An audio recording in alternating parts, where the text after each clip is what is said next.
Basic question कर रहे हैं और ये टेस्ट 5 साइंस और टेक्नोलॉजी के ऊपर ये पहला टेस्ट है। तो जो भी आप 0 लेवल पे हम लोग स्टार्ट कर सकते हैं उसी लेवल पे ये क्लास को हम लोग, इस डिस्कशन को हम लोग लेके चल रहे हैं। तो चलिए अब अगला क्वेश्चन जो है वो है बहुत ही हल्का क्वेश्चन, व्हाट इज वायरस? विषाणु क्या है? तो विषाणु जो है इसके अनुसार माइक्रो ऑर्गेनिज्म है, एक सूक्ष्म जीव है। तो 21 का आंसर जो है सी है। लेकिन थोड़ा बहुत जान जाइए ये है क्या। विषाणु यानी कि वायरस, विषाणु ये है आपका वायरस। ये अति सूक्ष्म जीव है। ये माइक्रो ऑर्गेनिज्म है। ये माइक्रो ऑर्गेनिज्म है। सबसे महत्वपूर्ण बात यह है कि ये सिर्फ जीवित कोशिका में ही इसके वंश का वृद्धि होगा। यदि आप इसको बाहर देखेंगे तो आपको लगेगा ये मृत है, लेकिन जैसे ही ये लिविंग सेल्स में, जीवित कोशिका में आ जाएगा, वैसे इसके संख्या में वृद्धि होना चालू हो जाता है। सबसे अच्छा एग्जाम्पल आज आप कोरोना वायरस का ही देख रहे हैं। Means once it is inside the living cell, once it is inside the living cell of an organism, it starts replicating itself. It starts replicating itself, but it will replicate only inside the living cells. तो जीवित एक कोशिकीय ये जीव है, अति सूक्ष्म जीव है, और जहां जीवित कोशिका में आ जाए फिर तो ये पूरे विश्व को हानि पहुंचा सकती है, जैसे कि कोरोना वायरस। चलिए question number 22। Question number 22, what is bacteria? A useful micro organism, harmful micro organism, friendly और हार्मफुल माइक्रो ऑर्गेनिज्म। यह एक उपयोगी सूक्ष्म जीव है, एक हानिकारक सूक्ष्म जीव है, और मित्रवत यह हानिकारक सूक्ष्म जीव है। इसका भी आंसर सी है बच्चों, इसका भी आंसर सी है। कुछ सही आंसर आपको इसमें सी लगता है। चलिए जरा हम लोग देखते हैं। जीवाणु है ना, बैक्टीरिया यानी कि जीवाणु के बारे में हम लोग देखते हैं कि बैक्टीरिया जो आपका बैक्टीरिया है, जिसको हम लोग बैक्टीरिया कहते हैं, ये ना ही पौधों में आता है, ना ही ये प्लांट्स में कैटेगराइज होता है, और ना ही ये एनिमल्स में आता है, ना ही आप इसको जंतु में क्लासिफाई कर सकते हैं। ये अति सूक्ष्म जीव है जो कि कुछ माइक्रोमीटर में आपको दिखाई देगा, है ना। और इसकी खासियत यह है कि हमेशा ये समुदाय में रहेगा। It will always be there in communities of millions. बहुत ज़्यादा ये लोग एक साथ मिलकर रहेंगे, आप अकेले बैक्टीरिया को नहीं देख पाएंगे। कहा जाता है कि आप यदि 1 ग्राम का मिट्टी लेते हैं, 1 ग्राम का मिट्टी लेते हैं, इन 1 ग्राम ऑफ सॉइल, इसमें करीब 40 मिलियन बैक्टीरिया होता है ना। आप जो ताज़ा पानी पीते हैं, जो आप ड्रिंकिंग वाटर लेते हैं, चाहे वो फिल्टर का ही ना क्यों हो, उसमें भी 1 ग्लास पानी में 1 मिलियन बैक्टीरिया होता है ना। बैक्टीरिया को हमेशा आप खराबी समझते हैं, लेकिन नहीं, कुछ बैक्टीरिया होते हैं जो कि हमारे लिए, मानव जाति के लिए बहुत ही उपयोगी होते हैं। कहा जाता है कि ऑक्सीजन जो आज आप ब्रीथ कर रहे हैं, जिसके कारण आपका सांस चलता है, वो भी देन बैक्टीरिया का ही है। तो एक छोटा सा एक इंट्रोडक्शन था बैक्टीरिया का। अब चलते हैं बच्चों question number 23। Question number 23, what is algae? शैवाल क्या है? Is a plant and generally found in stagnant water. कह सकते हैं algae is a type of fish, यह गलत है, यह भी गलत है। Algae is a disease causing animal, जरूरी नहीं है कि इससे आपको डिजीज हो, रोग हो, तो यह भी सही है, यह भी आपका गलत है। Algae is an atmospheric gas, यह भी आपका गलत है। ठीक है, तो आप सही आंसर 23 का, सही आंसर 23 का ए है। सही आंसर 23 का ए है। अब देखिए एल्गे जिसको कि आप शैवाल कहते हैं, एल्गे जिसको कि आप शैवाल कहते हैं, ये जल जीव है, ये जल का पौधा है। It is an aquatic organism, ये जल जीव है। और ये जो जल जीव है, ये एक ऐसा जल जीव है, ये ऐसा जीव है जो कि जिसमें फोटोसिंथेसिस, जिसमें आपका प्रकाश संश्लेषण होता है। और कुछ शैवाल जो हैं हमारे लिए पारिस्थितिकी तंत्र को, इकोलॉजिकल एनवायरनमेंट को बनाने के लिए जरूरी भी होते हैं।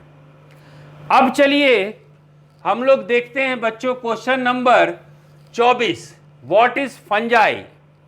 कवक क्या है? टाइप ऑफ मिल्क एनिमल, गलत, एक प्रकार का दुधारू पशु, गलत। Micro organism which converts milk into curd, ये भी सवालिया निशान है, यानी गलत है। And micro organism which is cause of cholera, ये भी गलत है। D, a micro organism which is cause of spoilage of clothes an article made of leather specially in the rainy season. कहने का मतलब कि कवक वो सूक्ष्म जीव है जो विशेष रूप से बरसात के मौसम में चमड़े से बने या कोई वस्त्र को खराब कर देते हैं। तो क्वेश्चन नंबर 24 का सही ऑप्शन है डी। क्वेश्चन नंबर 24 का सही ऑप्शन है डी। तो चलिए इसके बारे में भी कुछ हम लोग चर्चा कर ले। तो आपका जो कवक है, जो आपका फंगस या फंजाई या कवक, इसकी ये है क्या? ये आपका यूकार्योटिक कोशिका है। ये आपका यूकार्योटिक कोशिका है। कहने का मतलब ये पूर्ण विकसित एक कोशिका है। It is a fully developed cell, right. इसमें सूक्ष्म जीव आते हैं, इसमें कुछ सूक्ष्म जीव माइक्रो ऑर्गेनिजम्स आते हैं, इसमें कुछ सूक्ष्म जीव माइक्रो ऑर्गेनिजम्स आते हैं। जैसे कि आपका ईस्ट हुआ, है ना, जैसे कि आपका मोल्ड हुआ, ये सब कुछ इसका उदाहरण है। अब जो है इसका क्राइटेरिया प्लांट यानी पौधों से भी अलग है और इसका क्राइटेरिया बैक्टीरिया से भी अलग है। इसको बैक्टीरिया में भी आप नहीं रख सकते हैं। दूसरा चीज कि इनके इनको पौधों में नहीं रख सकते हैं, हालांकि इनके सेल वॉल में, हालांकि इनके कोशिका, इनका एक कोशिका भित्ति भी इनमें होता है, इनमें सेल वॉल भी होता है जो कि चिटीन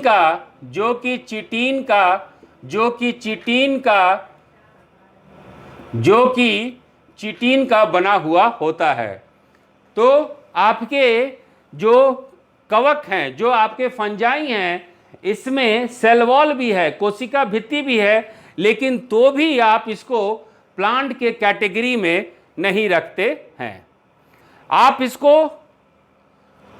इसको जंतुओं के कैटेगरी में, एनिमल्स के कैटेगरी में नहीं रख सकते हैं।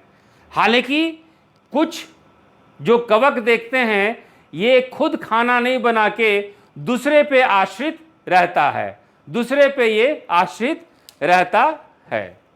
अब देखिए बच्चों कि ये जो है, इसको जो कवक आप कहते हैं या फफूंद कहते हैं, इसको आप जंतुओं के श्रेणी में भी नहीं रख सकते हैं। और आप देखेंगे कि कवक की एक विशेषता ये है कि ये अपना जो भोजन है, सड़े गले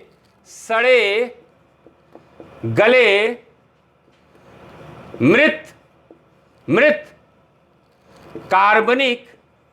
कार्बनिक पदार्थों से लेता है। Means it derives it food from rotten material, from rotten कार्बनिक वेस्ट। चूंकि ये भोजन के लिए आश्रित है, लेकिन तो भी आप इसको एनिमल के कैटेगरी में, जंतु के कैटेगरी में नहीं रहते हैं। लेकिन चूंकि ये सड़े गले कार्बनिक जो है वेस्ट पे डिपेंडेंट है, तो ये प्राकृतिक आपके जगह को साफ कर देता है। तो कवक आपके लिए महत्वपूर्ण भी है, इंपॉर्टेंट भी है, क्योंकि ये प्राकृतिक सफाई करता है। चूंकि सड़े गले को ये विघटित कर देता है, आपके लिए आपका कचरा जो है ये खुद हटा देता है। आप देखिए, आपके जो पाव रोटी, जो आप आटा से पाव रोटी बनाते हैं, इसी का एक कोशिकीय खमीर है, खमीर। इस तरह के जीव जो हैं आप लोग के लिए महत्वपूर्ण होते हैं। लेकिन आप देखे हुए कभी कभी आपको खुजली का, दाद का बीमारी हो जाता है, बहुत ज़्यादा खुजली होता है, तो ये भी फंगस, ये भी कवक का ही देन है। आप देखेंगे कि फसल में कभी कभी जंगली आपका मशरूम, जिसको कि आप कुकुरमुत्ता कहते हैं, वो भी हो जाता है, ये भी आपका इसी के श्रेणी में आता है। तो चलिए बच्चों, अब हम लोग 5वां क्वेश्चन देखते हैं। Who coined the term biodiversity? शब्द जैव विविधता किसने गढ़ा? इस आंसर के अनुसार वॉल्टर जी रोसेन है 1986 में।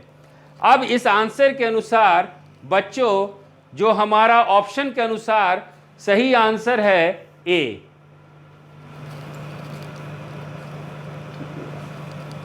लेकिन ऑप्शन के अनुसार सही ऑप्शन है ए। 25 का जो सही ऑप्शन है वो है आपका ए। लेकिन इसमें कुछ खास बातें हैं, इसको ध्यान रख लीजिएगा, और हो सकता है तो इसका नोट्स बना लीजिएगा। देखिए, शब्द जो है बायोलॉजिकल डाइवर्सिटी, ये जो शब्द है बायोलॉजिकल डाइवर्सिटी, ये जो शब्द है पहली बार 1916 में जो है जे आर्थर हैरिस ने इस्तेमाल किया था। देखिए, जो हम लोग का ऑप्शन है 25 नंबर क्वेश्चन का, उस ऑप्शन के तहत रोशन जो हैं ये सही आंसर है। लेकिन थोड़ा सा डिटेल देख लीजिए कि बायोलॉजिकल डाइवर्सिटी यानी जैव विविधता शब्द को पहली बार 1916 में जे आर्थर हैरिस जो है इसका इस्तेमाल किए थे। फिर उसके बाद 1975 में एक नया शब्द आया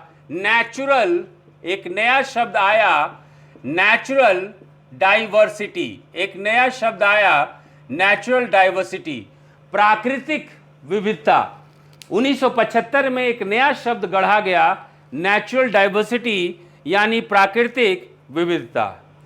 और ये शब्द जो है ये आपका एक जर्नल था जिसको कि साइंस नेचर के नाम से हम लोग जानते हैं। फिर बच्चों उसके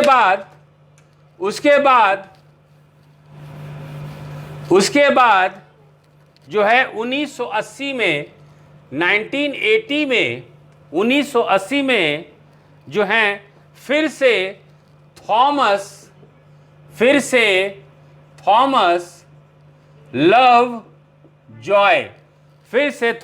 लवजॉय जो हैं एक नया शब्द लिखे, वो था बायोलॉजिकल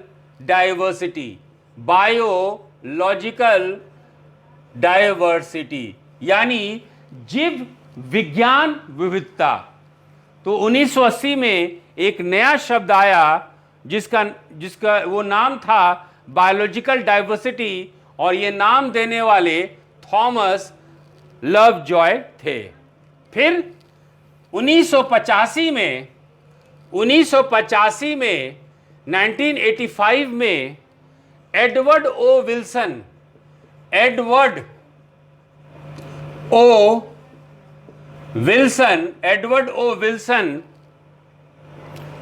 ये कहें कि ये जो शब्द बायोडाइवर्सिटी है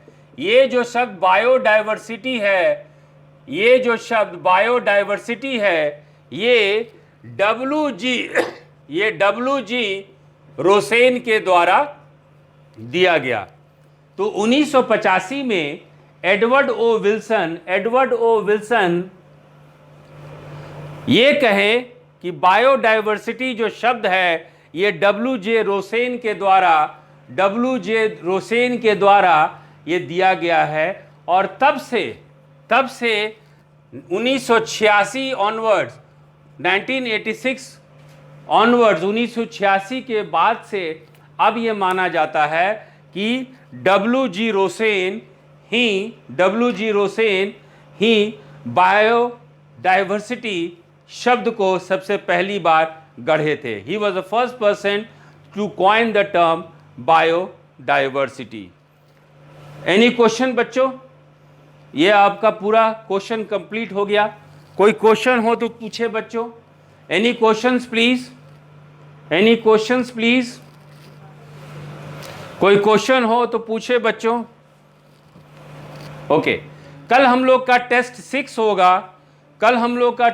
होगा और ये टेस्ट 6 जो है समर्पित रहेगा ज्योग्राफी पे। तो हम लोग वर्ल्ड ज्योग्राफी का कुछ 0 लेवल का अंश देखेंगे, इंडियन ज्योग्राफी का 0 लेवल का अंश देखेंगे और बिहार ज्योग्राफी का 0 लेवल का अंश देखेंगे। तो कल टेस्ट 6 हमारा ज्योग्राफी पे रहेगा जिसमें कि हम लोग वर्ल्ड, इंडियन और बिहार ज्योग्राफी देखेंगे। यदि कोई सवाल है बच्चों, if you have any queries then